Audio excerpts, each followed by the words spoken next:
Hasta el mismo Otto Reich, increíblemente, quien estuvo en la Casa Blanca de nuevo durante el gobierno de George W. Bush, es quien sigue dirigiendo las acciones de guerra sucia y de golpe de Estado y planes de desestabilización contra los pueblos de América Latina. De hecho, Reich fue uno de los participantes estelares la semana pasada en el Congreso de Estados Unidos en el acto contra la ALBA.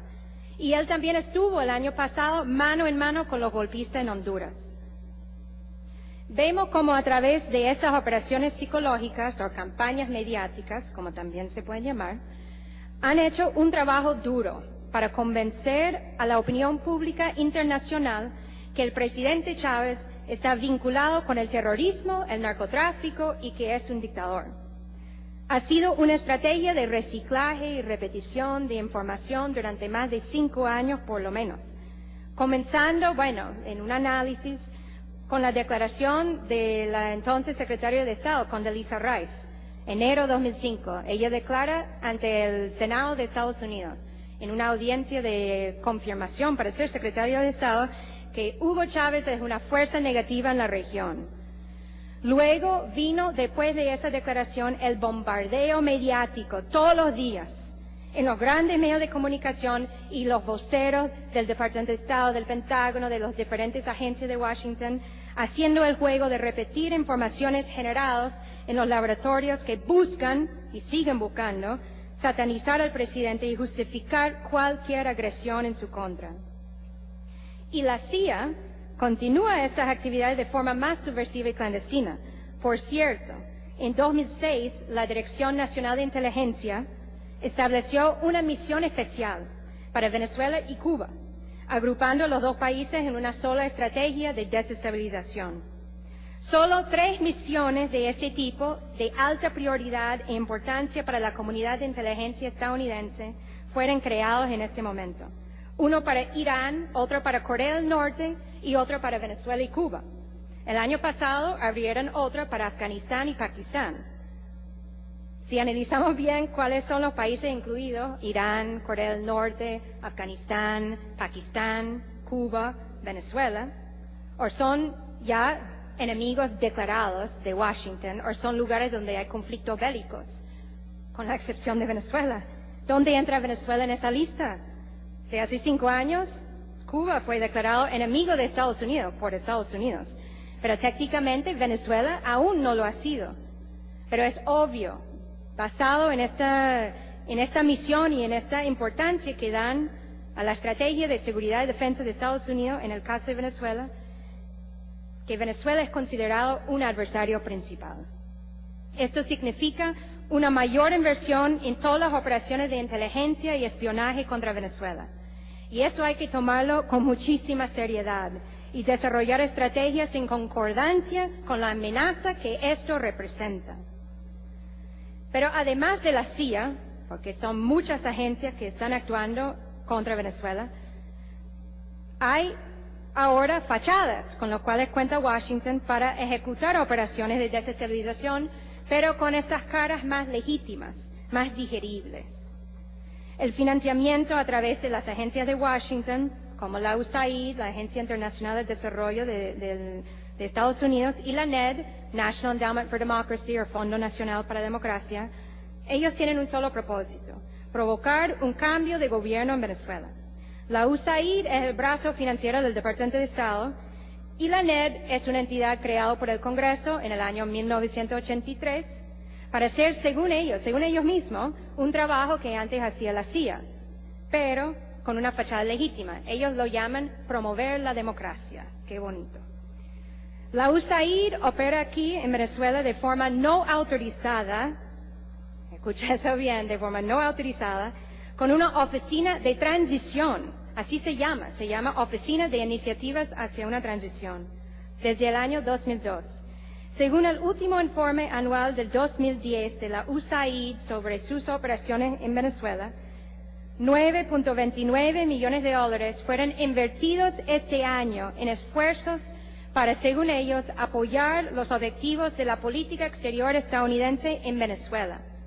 Esta cifra representa un incremento de casi $2 millones del año pasado, cuando la misma oficina de transición financió actividades políticas contra el gobierno venezolano con $7.45 millones. Y es una sola agencia de muchas agencias para un total, por lo menos este año, de más de $50 millones en inversiones en la oposición venezolana.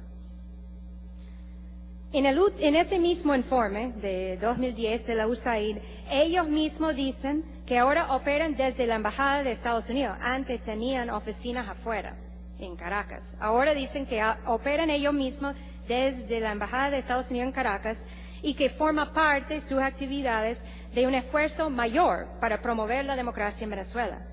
También anunciaron ya, en ese mismo informe, que están trabajando su próximo evento, las elecciones presidenciales de diciembre de 2012. Habrá que preguntar si esos $9.29 millones que fueron dados este año fueron distribuidos directamente por la embajada, o cómo hacen para canalizar tanto dinero a sus socios aquí en Venezuela. Hace falta y urge aprobar una ley que regula, controla o prohíbe esta clase de financiamiento externo para fines políticos en el país.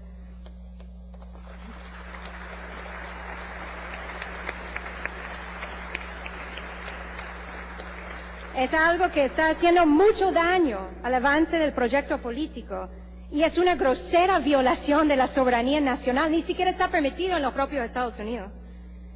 Y además es un asunto de seguridad de Estado.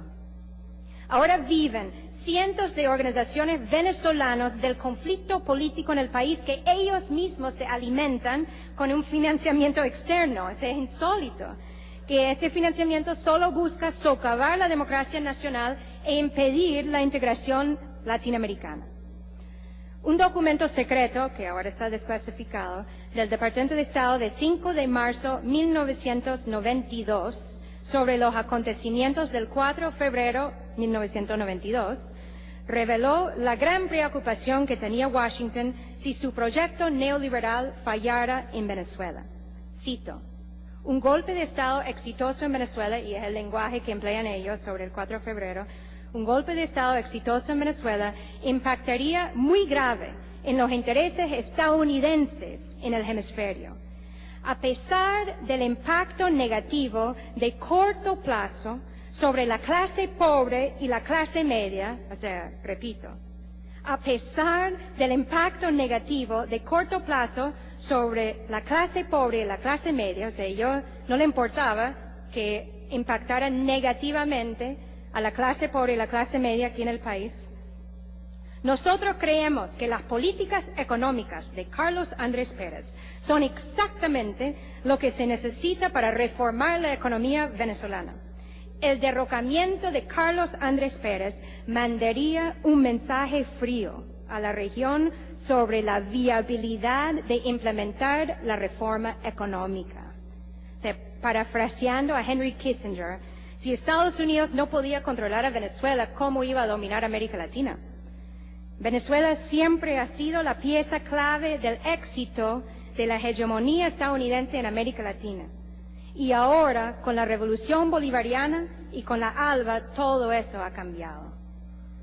El evento en el Congreso de Estados Unidos la semana pasada hizo muy claro que en los próximos meses, con un nuevo Congreso en el poder, más derechista y más reaccionaria y más peligrosa, aumentará la agresión contra los países que conforman ALBA. Estamos frente al inicio de una nueva fase de la doctrina anti-ALBA, que ya se ha manifestado con atentados contra los gobiernos de Venezuela, Bolivia, Ecuador y Honduras durante los últimos 8 años. El congresista Connie Mack declaró, un congresista republicano por el estado de Florida, declaró en ese encuentro que ahora, con el nuevo Congreso republicano, tomarán acciones para enfrentar directamente a Hugo Chávez. Eso es lenguaje de guerra.